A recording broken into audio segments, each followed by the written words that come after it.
impact the burden again on the hospital and other existing providers within the community. So that's the proposal. Again, it's not vastly different than what's already in your ordinances. It does create a separate medical development board with knowledgeable individuals to kind of look at these applications, you know, take a careful look to make sure they're going to be in the best interest of the community going forward. And I'd be glad to answer any questions if anyone has.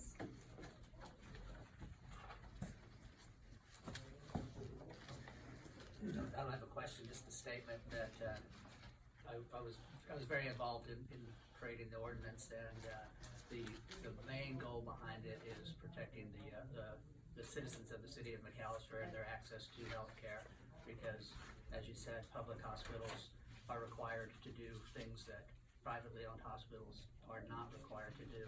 So we just wanted to put something together that if anybody was coming in, everybody was on the same playing field. So it's not any attempt to keep anybody out. It's an attempt. It's just making sure that if someone wants to come in, they're going to play by the same rules as the people that are already here. Councilman Reed. Some of these facilities you see, if you go to Dallas very often, you'll see signs advertising for these emergency room. I assume they're standalone facilities. What impact have those had on the existing hospitals down in Texas? Where Would you like these to answer that? Go are ahead, actually David. located? Well, you'll find most of them in very large urban areas and not necessarily in the rural communities. But I can tell you, so for example, Nutex, which is propagating a lot of these freestanding urgent care emergency centers, they're closing as fast as they open up. In fact, the gentleman that built several of them in Texas built one in Oklahoma City and one in Tulsa. And of course, the urban centers can absorb hits like that. The interesting thing is, they take commercial and cash only. They don't take Medicare and Medicaid, and they don't do indigent care. And what they also don't tell you is the same guys that built all these in Texas, and they're building these two in Oklahoma, have filed for bankruptcy. They're in major lawsuits over bankruptcy because they take investment dollars, they open these up, and they close quickly. They've sucked all their money out there and moving on to the next thing. This is why the industry is so concerned, because during these years of disruption comes opportunists, and that's why we want broader oversight. And again, you may not see a lot of this activity in the rural markets as much as you see in the urban markets, but Nutex has built one in rural Arkansas, and it's just a matter of time before that hospital comes. And again, American Hospital Association predicts another 200 hospital closure, many of them, if not most of them, rural community hospitals closing within the next 5 years. So again, this process is all about transparency. It's about fairness, and it's about understanding the impacts on your community when what I call profiteers come in and say, look at this, what we're going to do to your community, it's going to add value, when ultimately it detracts from your value. So most of the ones down in Texas are closing, or have been bought and closed, or are in bankruptcy. Well, I don't think anybody up here disagrees that the hospital provides an essential service to the citizens of McAllister and several counties around here. But the hospital also doesn't provide all the services that need to be done. That's right. There are some services that citizens can only get in Oklahoma City, for example. But yet, if we pass this ordinance, we would, in my mind, throw up a roadblock to a company that may want to come in here and provide that service locally, so that our citizens don't have to drive to Oklahoma City or Tulsa to get it. Would you agree with that? No, I would not. It's not a roadblock. It's transparency. Well, If it's going to add value to the community, I would share that with the community. And this is a process that does that. there's still a permitting function. It's just a matter of recognizing whether or not it adds value or not. I think this actually legitimizes something like that. Although I can't think of a service that an Integris, a St. John's, or St. Francis could do or would bring that we're not doing, that would be substantially more acute than what we're already providing. We do interventional cardiology. We do most of your trauma orthopedic surgeries. We're level 2 stroke center. So I don't think anybody's gonna build a burn unit. I don't think we have the population to support a NICU unit. But I will tell you, if they said, let's do a burn unit or a NICU unit to that degree, I would welcome that. That's adding value to our system. It's not detracting from our system. It's not something we already did. Other than not providing, let's say one of these standalone emergency room facilities, other than not taking Medicare or Medicaid, they only take patients who have private insurance. If those patients are admitted to the hospital, wouldn't they be admitted to our hospital? If they're So directed, wouldn't the hospital benefit from that? if they're directed that direction, but understand, we already have an emergency room. We take all comers, including the indigent care. Let me translate this into dollars. We're 70% Medicare and Medicaid. On Medicaid, I make 68 cents for every dollar I spend. Medicare, I make 95 cents for every dollar I spend. So how is it that we make our revenues? It's through our commercial pay. So if some for-profiteer comes in and says, I'm just taking your commercial pay, you will essentially close your hospital.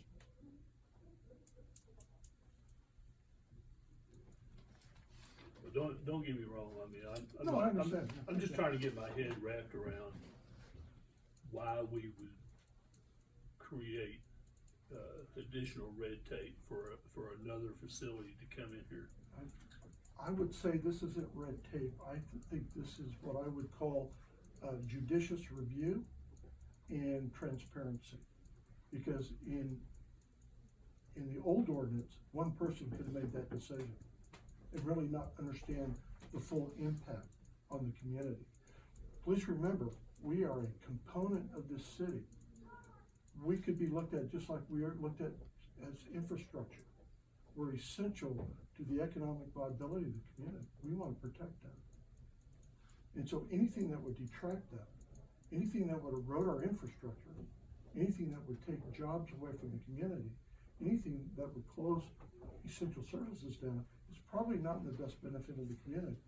So I think, not unlike the state that has a certificate of need process to make sure we're putting the right services in the right place, I think this is an opportunity to strengthen an ordinance that already exists, but do it with greater oversight and with better transparency and more people who are knowledgeable about what that potential impact could be. I think The feasibility study is the big equalizer on it, because if the ABC company decides they wanna come to McAllister, they obviously want to.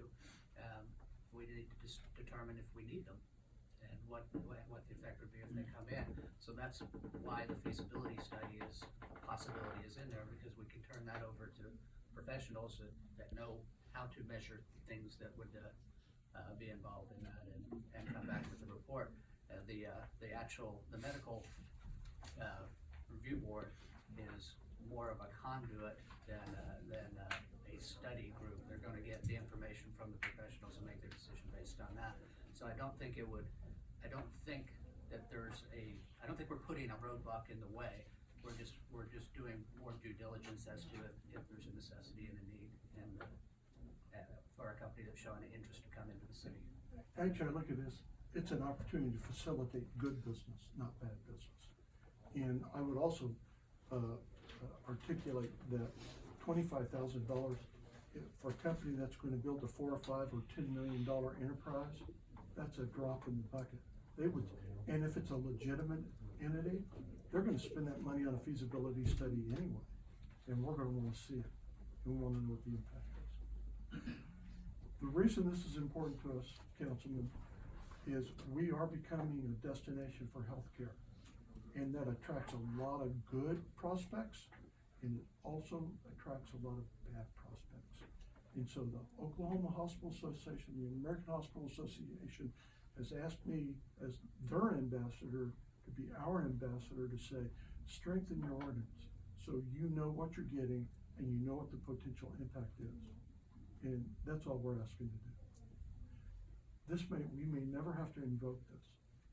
It may never come up. But if it does, you've got a structure in place to handle it. Any other questions?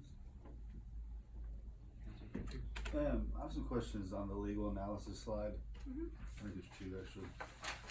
So on the first one, there's some cites to statutes.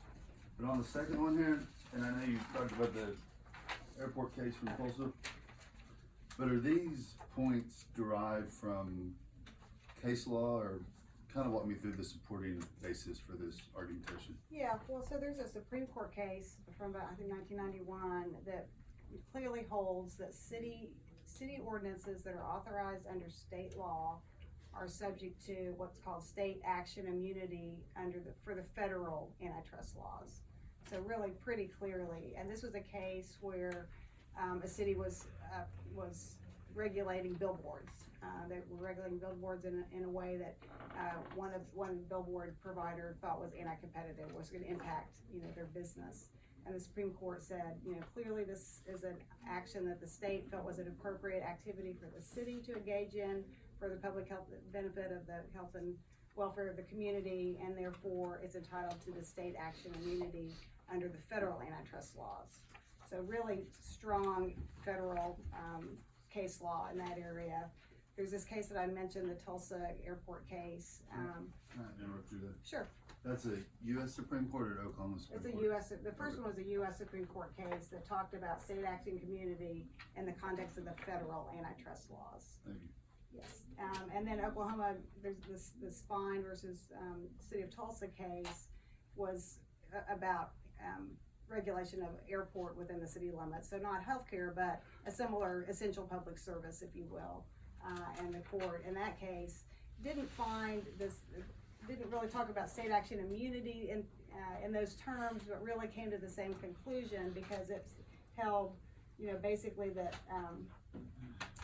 that the city is only, as long as the city's action is taken in good faith and is based on state authority given by the state legislature, which is the case here, then the city ordinance will supersede the state antitrust laws. So you really have protection from both the federal and the state antitrust laws. And it's just it's a recognition that state legislature has chosen, if you will, appropriate regulation over free competition in all circumstances. Additional question, does the same protections that would be, applied to the city, do they apply to counties? Yes, because as I mentioned, the counties have authority to operate hospitals and also have authority to implement appropriate zoning ordinances for health and safety purposes. So as long as the city or county has the authority from the state authorizes them to engage in those regulatory activities, which is the case in Oklahoma, the laws that I've cited, that then gives the city and county the authority to pass those regulations and ordinances that they believe are appropriate regulation of those industries.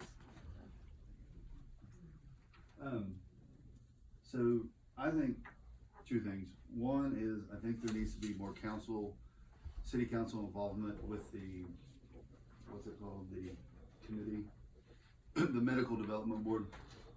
I think for a decision of this magnitude, I think we're talking about, sounds like pretty large projects, large dollars, large impacts for this community. I think this is something that we need at least one member of this council to represent us on the board as we're going through the process, to kind of keep us involved and just stay really present. This is a big decision. The people elected us to make these decisions. So I think we should be more involved. Additionally, I really think this is something that the county should do instead of the city, or in addition to the city. I mean, I don't think we're under a lot of threat of one of these opening up in the county, but when you think about the impact that McAllister Regional Health Center has, it's much broader than the city. And so maybe the county's not even the right entity. Maybe this needs to be done by other municipalities in the city or the area. But certainly the impact of this hospital is much broader than the city limits of McAllister. And so while this is, potentially a good move to protect those interests, we should probably be, or maybe not we, but the healthcare board, maybe you already are, should be thinking broader than just the city. We didn't, I can tell you we didn't put a council member on there, because the appeal process, if the medical review board turns it down or approves it, there's an appeal process that does go to the council. So we didn't want to have any kind of conflict in there. And I would assume that if this were to come through here, you guys would approach other municipalities in the area as well. That's the plan, is we start here and get this completed, and then we'll take it to the county and other municipalities. That's the plan. Any other questions? Could the county, this is just a thinking out loud, could the county restrict a municipality's ability to approve a hospital? No, because, no, it doesn't have authority within the city limits. A county couldn't supersede the city's authority. Anyone else? I have a few questions. You mentioned a couple of the other communities, Duncan, Dorman, Stillwater, Midwest City. How has this affected them, making stronger ordinances? I don't have firsthand knowledge of, how they use those, ordinances, but I just know they're on their books and they're available to them. And we've done a search, we don't find any litigation coming out of these ordinances, so, it's not something that's been litigated. These specific healthcare type ordinances haven't been litigated. When I talk to the CEOs from these other facilities, this is a rare instance. And the only reason it's coming up now is we're seeing the disruption in healthcare becoming more of an everyday occurrence. So it's more preparatory in nature. So for example, Stillwater has this ordinance in place, and they built an ambulatory surgery center with their hospital. And it was a competing center. But they did the assessment and they said, yes, the community could absorb this and it would be good for everybody. So it works it can work against you and for you, whatever's good for the community. In Duncan, they've not had to use it, and in Norman, they're waiting to see what we do, because they're going back to their city council to expand their ordinance. They've not had any issues with it either at all. Again, it's a rare occurrence at this point in time. You mentioned some of the other services and things like that with urgent cares, labs, and things like that. Is that something that you see draining away essential? Large centric lab centers, large centric imaging centers. McAllister Regional bought the freestanding imaging center downtown. Those are the kinds of services that come to the communities and drain the profits from community hospitals.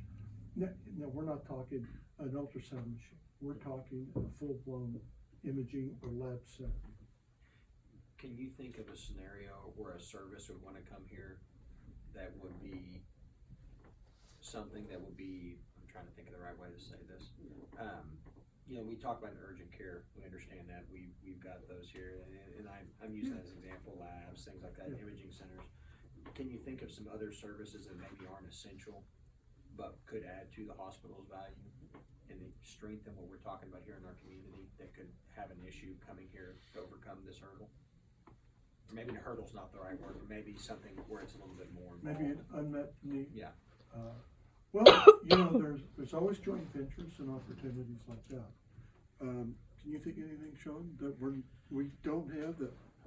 Well, situations like, and I know this would have to go through the state's certificate of need, but a long-term care facility would strengthen the hospital. Any post-acute care could strengthen the hospital. The main thing, Stillwater is probably the poster child for this, because the confusion or the drawback from it, and like Mr. Reed said, where it makes it look like a hurdle, is it gets the appearance that the hospital or the city, in in this speaking, is trying to keep something out. And it's not really trying to keep something out. After Stillwater passed their ordinance, their healthcare didn't stop. They have an ASC now. They have an ASC. They have another imaging center, all owned by other people in the hospital.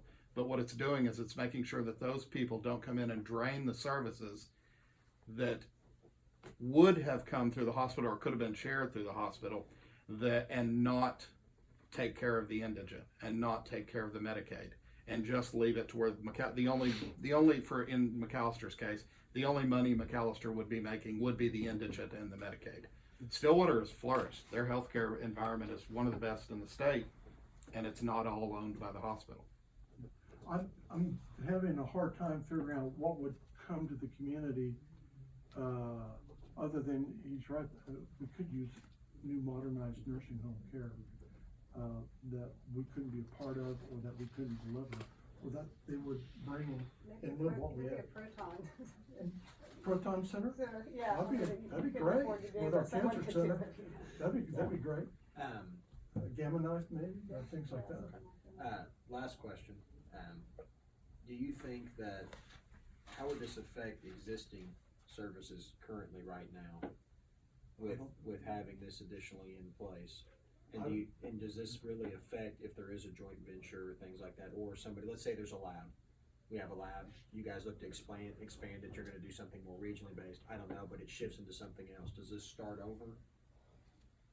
Maybe you can speak to this a little bit, Mayor, when you look at this ordinance since you're involved in it too. Does this make the hospital then have to get a feasibility study to say that our lab is expanding into this new medicine, or if we build a new cancer center or things like that, does this also incur? An expansion, no, because it would be a correct. Expansion of an existing service. But I mean, for instance, if we're treating, I don't know, one form of sickness, illness there, but we're gonna pivot into something else, just like an ambulatory deal, and all of a sudden we're doing, different types of surgery. Well, your local Does that hospital help? has, oversight. It's got the board of trustees, which you've Yeah. selected and put in place. I don't know if they would be subject to the same ordinance, but to be honest with you, my board, if we're gonna do anything like that, the first thing that they demand from me is, first, a feasibility study. So we would meet all the requirements of this ordinance anyway. So if there was a requirement to take it through this, and I don't know why you wouldn't do that, if we're gonna do that of that magnitude, we probably ought to meet the same threshold that's in the ordinance, and we'd be proud to do that. I guarantee you we would be able to do that.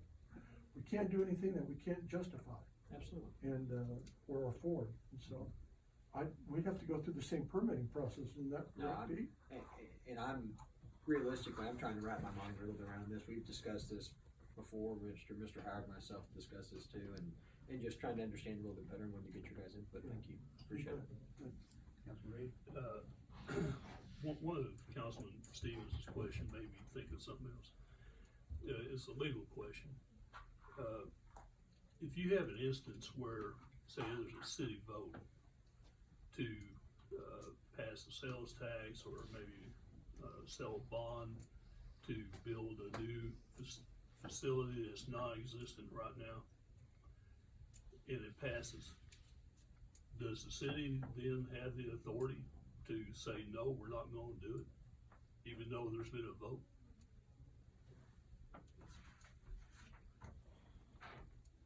Good question.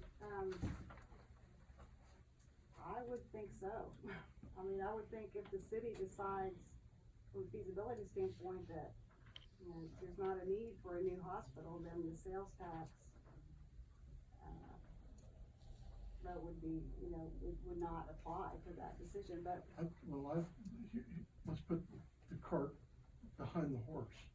How would we get to a vote of the city without support of the city council to begin with? Well, you're not building it yet until you get that approval from the voters. Right. So the process for the permitting, I'm calling it permitting, this that would apply with this ordinance, would not be effective yet. Right, but I'm thinking, well, I couldn't get anything on the ballot without city approval, could I? I'm a city-owned hospital. That's what I'm thinking, that the city wouldn't put it to a vote of the people without a feasibility study. So the this permitting process should occur before any vote?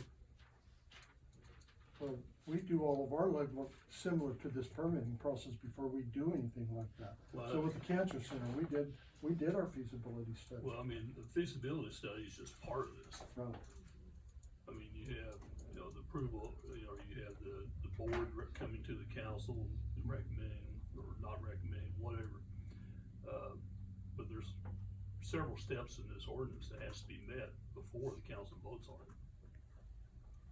So,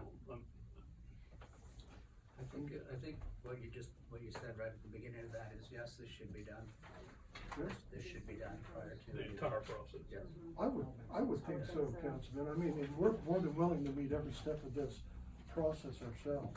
In fact, I can guarantee you we do anyway, whether or not we articulated it in the past that way. We do all of our legwork in advance. So, Council Pritchard. We should have quit before I thought of more questions. We got 14 minutes. Okay.